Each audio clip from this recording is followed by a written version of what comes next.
Hello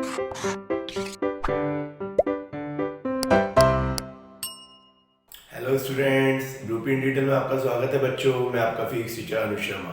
student, जैसा कि आप जानते हैं कि हमारा यूनिट 3 बिल्कुल खत्म होने पे है और बच्चों इसमें जो हमारा टॉपिक चल रहा है स्टूडेंट वो है चुंबकीय क्षेत्र में चुंबकीय द्विध्रुव।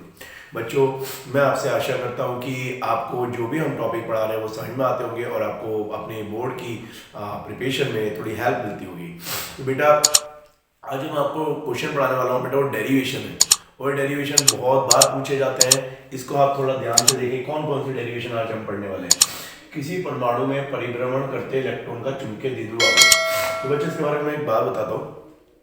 जब कोई इलेक्ट्रॉन किसी परमाणु में, जो कि हम जानते हैं, चक्कर काटता है बाहर के ऑर्बिट में, तो बच्चों वो भी एक करंट लूप बना देता है। और जब करंट लूप बनती है तो हम जानते हैं विद्युत धारा का चुंबकीय प्रभाव होता है।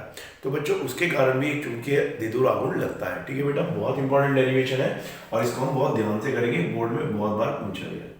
बच्चों उसके बाद चुंबकीय द्विध्रुव जो होता है, चाहे उसमें हम कोई दंड चुंबक ले लें, कुछ भी, उसके अक्ष पर हम चुंबकीय क्षेत्र निकालेंगे। जैसे आपको याद होगा, जितने बच्चे हमारे पुराने टाइम में जुड़े हुए हैं, विद्युत द्विध्रुव के अक्ष पर हमने विद्युत क्षेत्र निकाला था।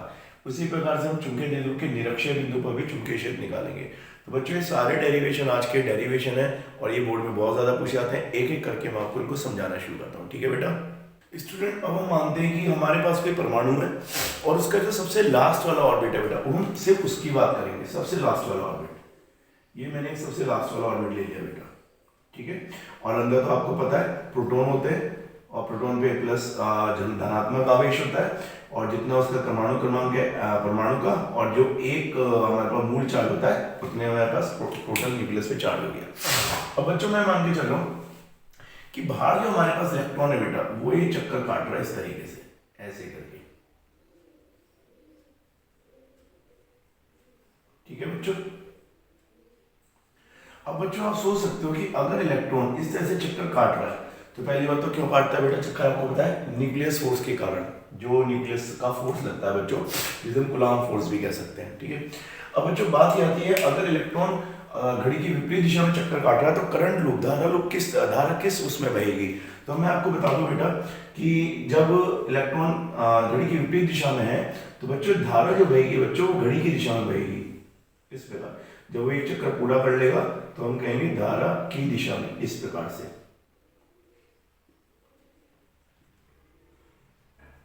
ठीक है बच्चों, और जितने भी लोग आप जानते हैं, आपने हमारे में से पुरानी क्लास में अटेंड करी होगी, अगर धारा घड़ी की दिशा में होती है बच्चों तो एक वृत्ताकार कुंडली पे हमने चुंबकीय क्षेत्र पढ़ा था जो उसके सेंटर पे होता है। और जो आपको पता होगा कि अगर घड़ी की दिशा में तो चुंबकीय जो आघूर्ण होगा बेटा, वो चुंबकीय क्षेत्र भी होगा, वो अंदर की तरफ होगा। तो अंदर की तरफ का मतलब आप ऐसे समझ लीजिए कि साउथ से नॉर्थ की तरफ, इस प्रकार से हम कह सकते हैं, ऐसे करके।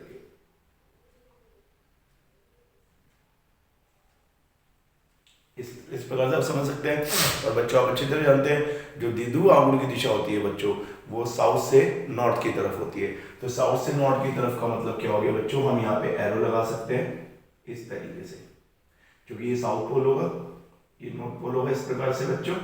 और जो द्विध्रुव आघूर्ण होगा बच्चों, वो साउथ से नॉर्थ की तरफ होगा। तो हम कह सकते हैं द्विध्रुव आघूर्ण की जो दिशा होगी वो साउथ से नॉर्थ की तरफ होगी, इस प्रकार से होगी बेटा। समझ सकते हैं आप लोग। अब बच्चों बात यह आती है, हमें द्विध्रुव आघूर्ण निकालना है कि द्विध्रुव आघूर्ण होगा किस तरीके से।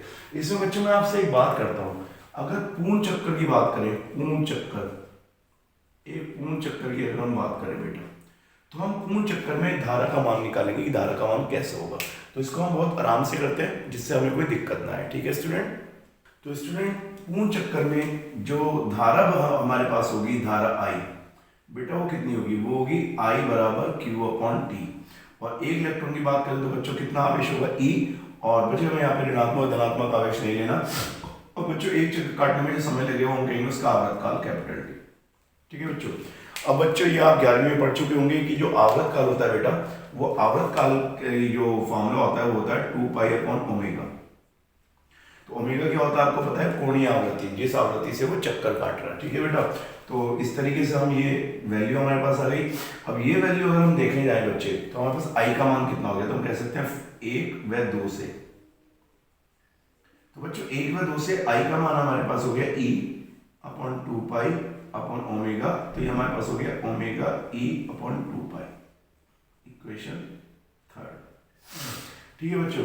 अब बच्चों थोड़ी देर बात ये आती है कि अगर ओमेगा हमारे पास है तो आप सोच सकते हैं कि जब कोई भी कण, कोई भी पार्टिकल या किसी वृत्ताकार उसमें चक्कर लगाता है तो हम उसके जो रेखीय वेग होता है बच्चों वो आर ओमेगा होता है।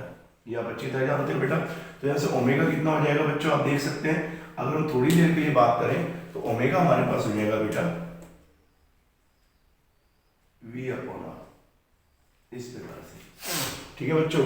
तो आप देखें हमारे पास धारा है। या एक काम और करते हैं, अभी हम एक चीज और जानते हैं बच्चों, हम जो द्विध्रुव का फॉर्मूला होता है धारा की दिशा में, धारा की टर्म्स में, वो कितना होता है तो हम जानते हैं बच्चों वो होता है m equals to I into ए।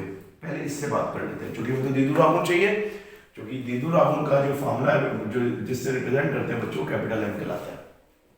तो I कितनी होगी बच्चों हमारे पास ओमेगा E अपॉन 2 पाई। और बच्चों अगर हम एक ऑर्बिट को थोड़ी देर के लिए वृत्ताकार माने, हालांकि वृत्ताकार होता नहीं है, तो बच्चों उसका फॉर्मूला हम एक वृत्त के एरिया से ले सकते हैं पाई आर स्क्वायर, इस प्रकार।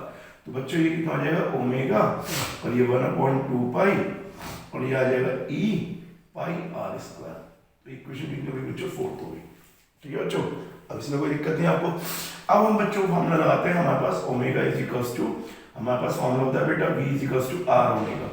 तो ओमेगा कितना हो जाएगा बेटा, ओमेगा हमारे पास हो जाएगा, अगर आप चेक करें ओमेगा हो जाएगा v अपॉन आर। ठीक है बेटा।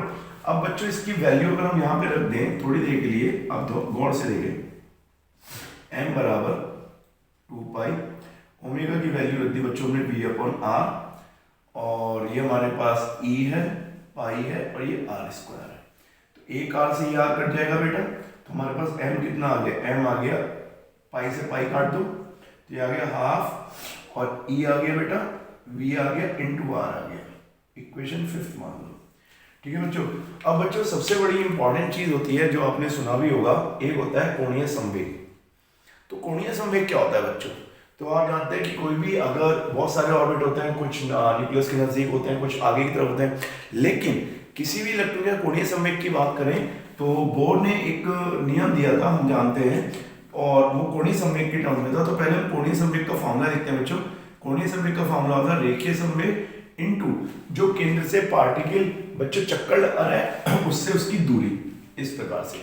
तो बच्चों अगर आप यहाँ से देखें तो क्या हम यहाँ से अपना मान निकाल सकते हैं, तो हम बहुत आराम से बच्चों यहाँ से मान निकाल सकते हैं। अगर आप देखें तो हम v का मान यहाँ से निकाल सकते हैं, v का मान हो गया L अपॉन एम आर। तो बच्चों ये वाली वैल्यू अगर हम यहाँ रख दें m बराबर हाफ e, v का मान रख दें L अपॉन एम आर और इंटू आर, ये आप देख सकते हैं। तो बच्चों यहाँ से आप देखें r से r कट गया तो हमारे पास कितना आ गया, हाफ e अपॉन एम। बच्चों ये बड़ी खास बात है, अगर आप इसे देखें और L आ जाएगा। ठीक है बच्चों। बच्चों यहाँ पे अगर आप देखें तो हाफ जो है बेटा एक गणित नंबर है, कांस्टेंट है, ई जो है मूल आवेश है, एम बच्चों हमारा जो है यहाँ पे आप देख सकते हैं मास होगा इलेक्ट्रॉन का। इसे मैं स्मॉल बना देता हूँ थोड़ा सा, जिससे आप इसे दे दो आपको ना समझिए, ये स्मॉल है बेटा, ये इलेक्ट्रॉन का मास है। तो बच्चों ये कैपिटल है, कैपिटल है द्विध्रुव। अब बच्चों अगर ये पूरी राशि कांस्टेंट है तो हम ये कह सकते हैं एम और एल को अगर नीचे ले आए तो हम कहेंगे नियतांक है, नियतांक, नियतांक। तो बच्चों ये बहुत इंपॉर्टेंट चीज पता चली कि द्विध्रुव और कोणीय संवेग का जो रेशियो होगा बच्चों किसी भी इलेक्ट्रॉन के लिए, किसी इलेक्ट्रॉन के लिए बच्चों वो नियतांक होगा। ठीक है स्टूडेंट। तो अब इससे हम आगे की बात करते हैं कि हम किसी भी इलेक्ट्रॉन का कैसे m अपॉन एल निकाल सकते हैं या m निकाल सकते हैं। ठीक है स्टूडेंट। तो बेटा अब आप देखो इसमें एक बहुत इंपॉर्टेंट चीज पता चलती है हमें, अगर m अपॉन एल बच्चों नियतांक है, नियतांक, तो इससे कितनी अच्छी बात हमें पता चलती है, बड़ी इंपॉर्टेंट इंफॉर्मेशन हमें पता चली बेटा कि m जो होगा डायरेक्टली प्रोपोर्शनल l के होगा। इसका मतलब क्या है बच्चों, जितना कोणीय संवेग बढ़ता जाएगा किसी इलेक्ट्रॉन का, ठीक है बच्चों, किसी ऑर्बिट, उसका उतना इसका द्विध्रुव गुण होता है। जितनी तेज वो चक्कर काट रहा है उतनी ज्यादा उसका द्विध्रुव गुण होगा। अब बच्चों बात ये करते हैं कि हमें जो बोर्ड ने एक रूल दिया था, हम कह सकते हैं कि किसी भी इलेक्ट्रॉन का जो कोणीय संवेग होता है बच्चों h अपॉन 2 पाई का इंटीजर मल्टीपल होता है, जहाँ पे n हम जान सकते हैं क्या होंगे, 1 2 3 4, ये नंबर ऑफ ऑर्बिट होंगे बेटा, नंबर, यानी हम कह सकते हैं कक्षीय, जो हमारे पास कक्षा होती है, यानी कक्षों की कक्ष का हम कह सकते हैं एक तरीके से नंबर, पहला नंबर, दूसरा नंबर, तीसरा नंबर, इस प्रकार से। बच्चे नियम किसने दिया था? ये हम कह सकते हैं बोर ने। ये बोर का सिद्धांत था बेटा, बोर ने ये सिद्धांत दिया था। अब बच्चों अगर हम इसकी बात पूरे करें और n = 1 रख दें तो हमारे पास क्या आएगा? L = h/2 पाई आएगा बेटा।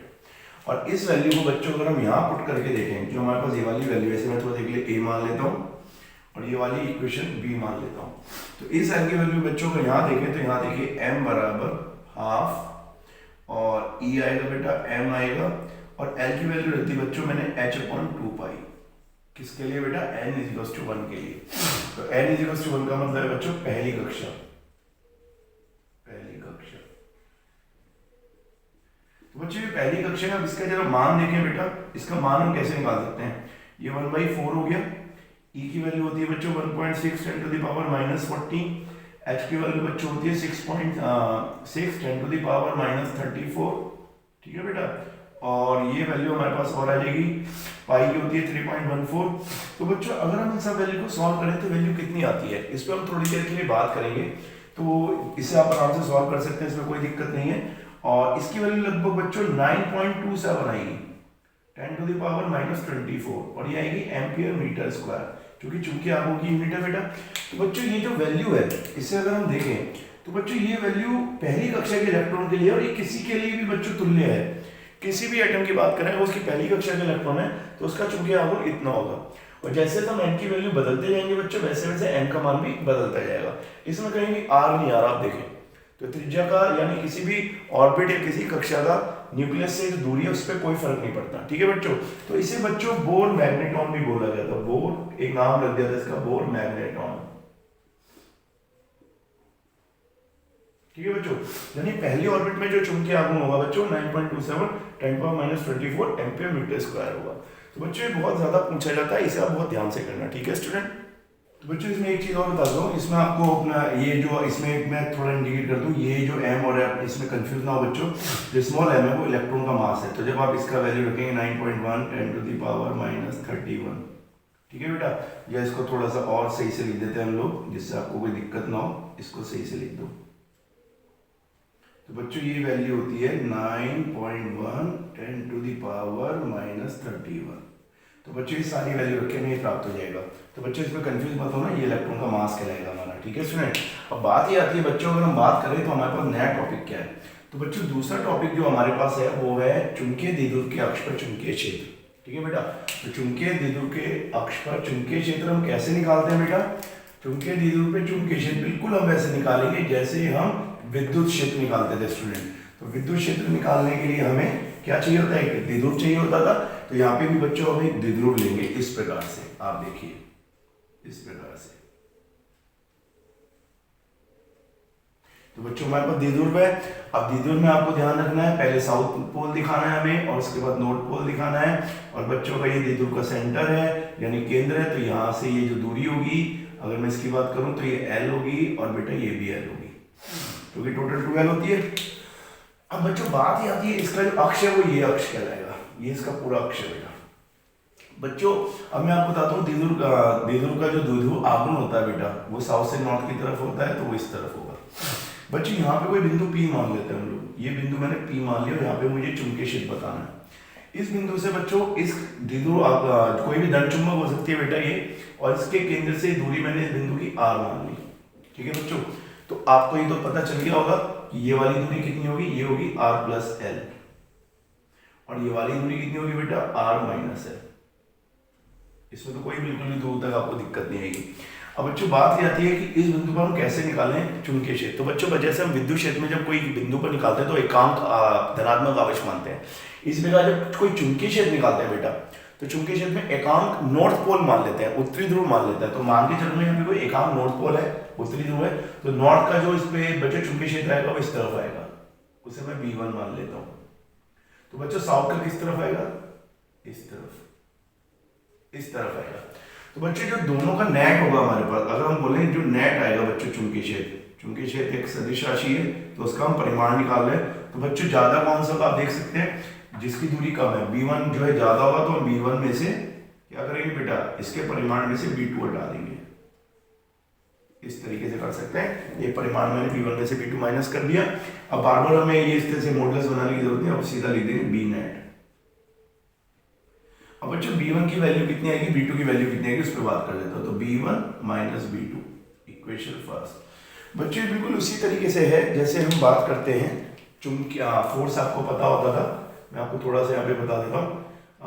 जैसे हमारे पास विद्युत क्षेत्र होता है बच्चों, जो कूलॉम्स फोर्स होता है, तो कूलॉम फोर्स कितना होता था बच्चों, हमारे पास होता था 1/4 pi epsilon not Q1 Q2 upon R square.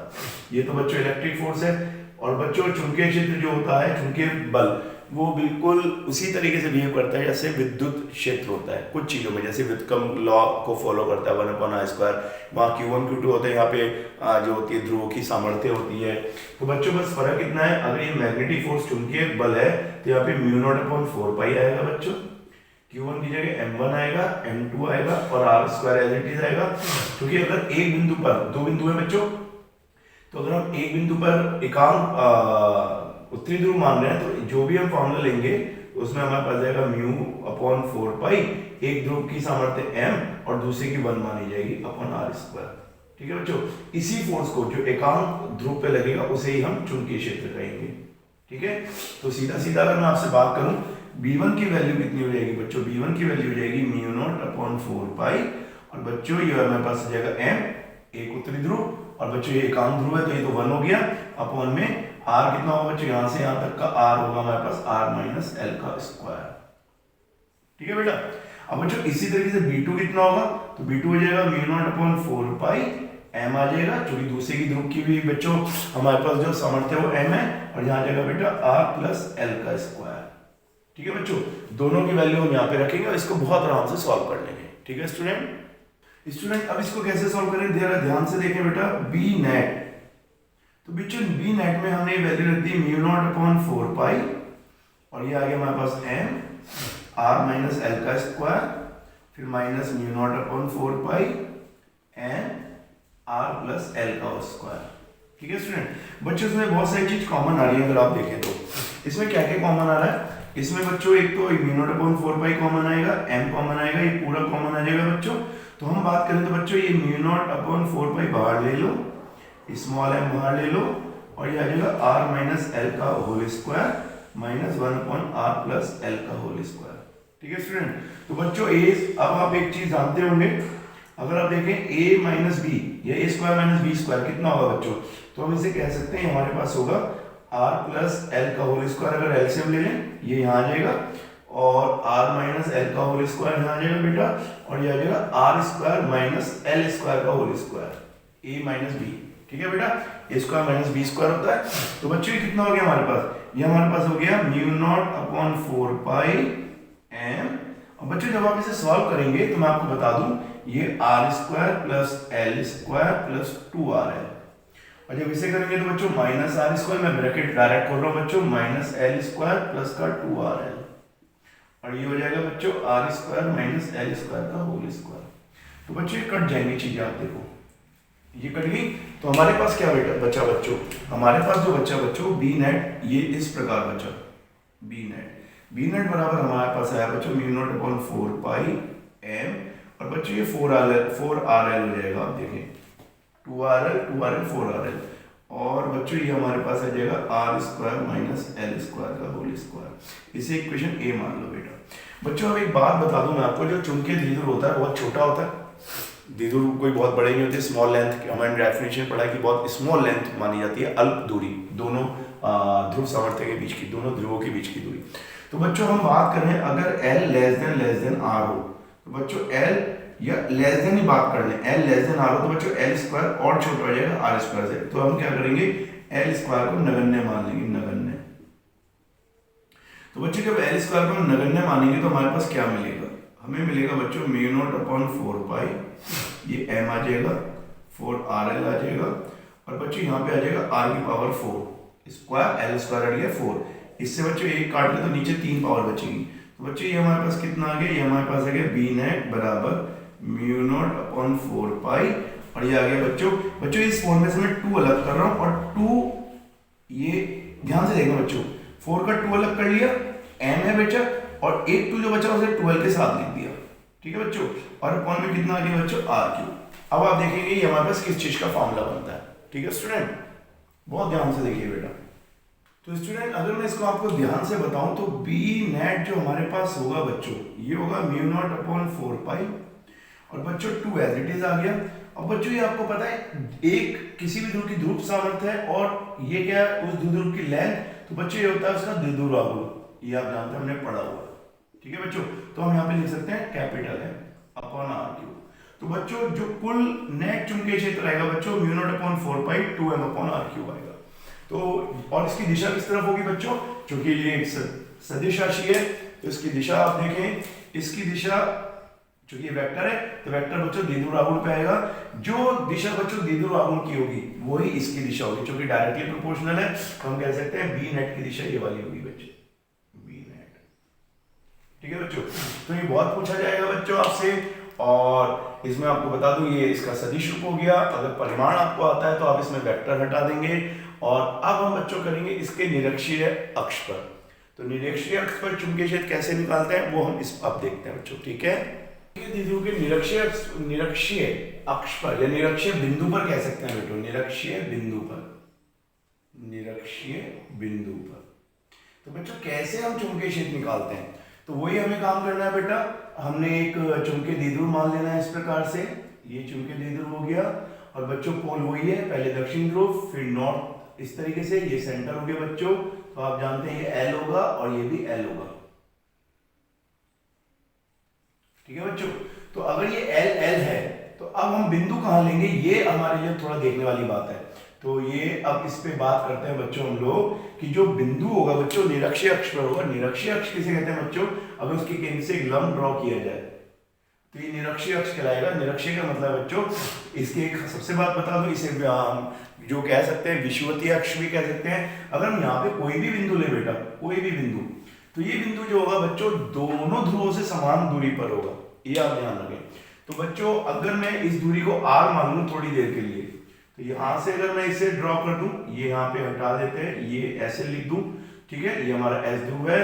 तो बच्चों और यहां से अगर हम बात करें, थोड़ा सा इसको बच्चों हम थोड़ा बड़ा कर लेते हैं, काम करते हैं, थोड़ा सा बड़ा कर लेते हैं, या एक काम करते हैं मिला देते हैं ऐसे, और फिर ये r रख देते हैं। तो ये हमारा नॉर्थ ध्रुव हो गया। तो बच्चों ये और ये दोनों दूरी हमारी बराबर होती है। अब बच्चों बात ये होती है कि ये दूरी कितनी होगी, ये आपको मैं बता दूं। जो PS होगी बच्चों वो होगी √r² प्लस l²। तो बच्चों जो PN होगी वो होगी √r² प्लस l², क्योंकि ये l है ये r है तो पाइथागोरस लग जाएगी। अब बच्चों बात आती है कि चुंबकीय क्षेत्र कैसे निकालोगे आप। तो बच्चों चुंबकीय क्षेत्र निकालने के लिए आपको ध्यान रखना है कि जो यहाँ पे जिस बिंदु हम निकालेंगे उसे एकांक नॉर्थ पोल मानना है। तो एकांक नॉर्थ पोल पे बच्चों साउथ पोल होगा, उसकी दिशा किस तरफ होगी, वो इस तरफ होगी बेटा, इस तरफ। तो उसे इस तरह से मान सकते हैं। और नॉर्थ किस तरफ होगा बच्चों, अगर हम नॉर्थ की बात करें बच्चों तो वो इस तरफ होगा, इस तरफ। ठीक है बच्चों, एक को हम B1 मान लेते हैं और एक को हम क्या मान लेते हैं, B2 मान लेते हैं। तो बच्चों दोनों का जो परिणाम होगा बच्चों वो इस प्रकार होगा, ये परिणाम होगा इस प्रकार। अगर हम ऐसे मिला दें तो आपको पता है एक समांतर चतुर्भुज बनेगा। और बच्चों जो इसका विकर्ण होगा वो हमें नेट चुंबकीय क्षेत्र की दिशा देगा इस प्रकार से। आपको साफ साफ दिख रहा होगा बेटा। अब बच्चों एक बात और, अगर इस एंगल को मैं थोड़ी देर के लिए थीटा मान लूं तो ये भी थीटा ही होगा, और इसे थीटा मान लूं बच्चों तो ये भी थीटा ही होगा। ठीक है स्टूडेंट, तो बच्चों इसके दो कंपोनेंट करेंगे हम। इस चुंबकीय क्षेत्र के दो कंपोनेंट करेंगे तो बच्चों एक इस तरफ जाएगा, आप देख सकते हैं ये जाएगा B1 sin थीटा, और बच्चों अगर इसका इस तरफ कंपोनेंट देखेंगे क्या जाएगा बच्चों, वो जाएगा B1 cos थीटा। इसी तरह B2 का करेंगे तो बच्चों यहाँ कितना जाएगा, B2 sin थीटा, और एक इस तरफ आएगा वो कितना आएगा बच्चों, B2 cos theta. Same direction में, इनकी डायरेक्शन सेम होगी। तो बच्चों अगर B1 इसको देखें, B1 sin थीटा बराबर B2 sin थीटा, तो बच्चों ये दोनों बराबर होंगे और विपरीत दिशा में, क्योंकि दूरी सेम है, ध्रुव की सामर्थ्य सेम है, तो बच्चों इस बराबर होंगे तो ये निरस्त हो जाएंगे, निरस्त। ठीक है बेटा। अब बात ये आती है जब बच्चों निरस्त हो गए तो चुंबकीय क्षेत्र किससे निकलेगा, तो चुंबकीय क्षेत्र बच्चों से cos थीटा वाले कंपोनेंट से, घटक से निकलेगा। ठीक है बच्चों, तो बच्चों हम कह सकते हैं जो हमारे पास B नेट आएगा बेटा, B नेट, बी नेट। तो बच्चों वो आएगा हमारे पास B1 cos थीटा से प्लस B2 cos थीटा। अब बच्चों दोनों कंपोनेंट बराबर होंगे क्योंकि दोनों के मैग्नीट्यूड सेम है, तो हम ये भी लिख सकते हैं 2 और किसी एक का नाम लिख दो B1 cos थीटा। इसमें तो कोई दिक्कत नहीं आएगी बेटा। अब बच्चों सबसे पहली बात है B1 कितना होगा, तो B1 आप कोई भी लिख दो। B1 चाहे इसको देख के लिख दो चाहे इसको, तो B1 होगा बच्चों μ0/4 पाई। एक ध्रुव की सामर्थ्य है, दूसरे को हम 1 मानते हैं क्योंकि P बिंदु का हम उत्तरी ध्रुव मानते हैं काम। और बच्चों बीच की जो दूरी है बच्चों यहाँ से किसी भी एक ध्रुव से बच्चों वो होगी अंडर रूट, ये आपने देखा हुआ है r² प्लस l² का स्क्वायर। ठीक है बच्चों, और ये जब वैल्यू यहाँ रखेंगे बेटा तो ये आ जाएगा 2 μ0/4 पाई, और ये आ जाएगा बच्चों m अपॉन बच्चों अंडर रूट से ये कट जाएगा तो r² प्लस l² लिख दो सीधा सीधा, और बच्चों आएगा cos थीटा इस प्रकार से। तो बच्चों बी नेट आ जाएगा इस प्रकार। अब बच्चों बात ये आती है अगर बी नेट इतना होगा तो हम इसे क्या लिख सकते हैं, तो बी नेट को हम लिख सकते हैं थोड़ा सॉल्व करके 2 और बच्चों μ0/4 पाई, और बच्चों ये आ जाएगा m r² plus l²। cos theta कितना होगा बच्चों, अगर हम यहाँ से cos थीटा देखें तो बच्चों ये आधार होगा, ये हमारा कर्ण होगा। तो बच्चों cos थीटा अगर हम बात करें तो ये हो जाएगा l/√r² प्लस l²। ठीक है बच्चों, तो यहाँ पे हम लिख सकते हैं l/√r² प्लस l²। तो ये बच्चों 1/2 और यहाँ पे पावर 1 है तो हम इसे क्या लिख सकते हैं, बी नेट बराबर μ0/4 पाई को बाहर ले लो बच्चों, ये आ जाएगा बच्चों 2। बच्चों एक काम करते हैं m एज ऐसे लिखो, इस ये ध्रुव सामर्थ्य है बेटा, और 2l के साथ लिख दो। ठीक है बच्चों, और ये हो जाएगा बच्चों r² प्लस l² की पावर 3/2। इक्वेशन मान लो बच्चों सेकंड। अब बच्चों बात ही आती है जैसे मैंने अभी बताया था कि ध्रुव की जो लेंथ होती है वो छोटी होती है तो उसकी आधी लेंथ और छोटी हो जाएगी, तो l लेस देन r। तो बच्चों l² जो होगा बच्चों l², यहाँ पे आप देख रहे हैं तो l² तो बच्चों लेस देन r² के होगा। तो बच्चों l² क्या कर सकते हैं, नगण्य कर सकते हैं, नगण्य। बच्चों वैसे नगण्य मान ले तो हमें क्या मिला, फिर आप देखिए ये हमें मिलेगा बी नेट बराबर μ0/4 पाई, और बच्चों ये हमारे पास आ गया m × 2l। तो m × 2l आप जानते हैं बेटा ध्रुव आघूर्ण होता है, द्विध्रुव आघूर्ण, ये आप जानते हैं, तो इसे कैपिटल M लिख सकते हैं। और बच्चों अगर l² को इग्नोर कर दें तो r² की पावर आएगी 3/2। 2 से 2 कट जाएगा तो देखें बच्चों बी नेट कितना आएगा, बी नेट आएगा बच्चों μ0/4 पाई और m/r³, इस प्रकार से आ जाएगा। तो बच्चों ये पता चलता है कि अक्षय बिंदु पर 2m/r³ आता है, निरक्षीय बिंदु पे m/r³ आता है। और अगर इसकी दिशा देखें तो इसकी दिशा क्या होगी बच्चों, इसकी दिशा आप देखें तो थोड़ी देर के लिए गौर करें बच्चों, इसको अगर वेक्टर साइन लगा दें तो यहाँ पे एक चीज आ रही है, जो चुंबकीय क्षेत्र की दिशा है बेटा वो चुंबकीय क्षेत्र की दिशा द्विध्रुव आघूर्ण के विपरीत दिशा में होगी। तो यहाँ पे हम लिख सकते हैं जो इसकी दिशा होगी बच्चों द्विध्रुव आघूर्ण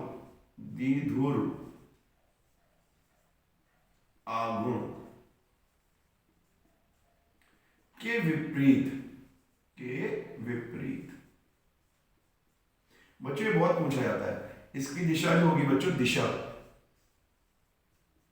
तो दिशा जो होगी बच्चों चुंबकीय क्षेत्र की निरक्षीय बिंदु पर वो द्विध्रुव आघूर्ण के विपरीत दिशा में होती है बेटा। ठीक है, तो ये आप देख सकते हैं। इसका मतलब एक चीज आती है बच्चों, मैं आपको एक बात बताता हूँ, थोड़ी देर के लिए गौर करेगा यहाँ पे कि जो अक्षय बिंदु पर जो होता है बेटा, अक्षय बिंदु पर अगर हम अक्षय बिंदु पर बात करें थोड़ी देर के लिए, अक्षय बिंदु पर चुंबकीय क्षेत्र कितना होता है बच्चों, तो बच्चों दुगना होता है निरक्षीय बिंदु पर, निरक्षीय।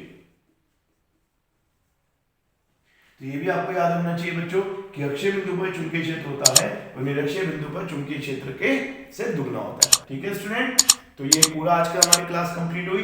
ये डेरिवेशन बहुत ज्यादा आएंगे, डायग्राम इंपॉर्टेंट है बेटा, डायग्राम ध्यान से बनाना, और इसके आगे का टॉपिक में आप क्लास में पढ़िए। तब तक के लिए धन्यवाद।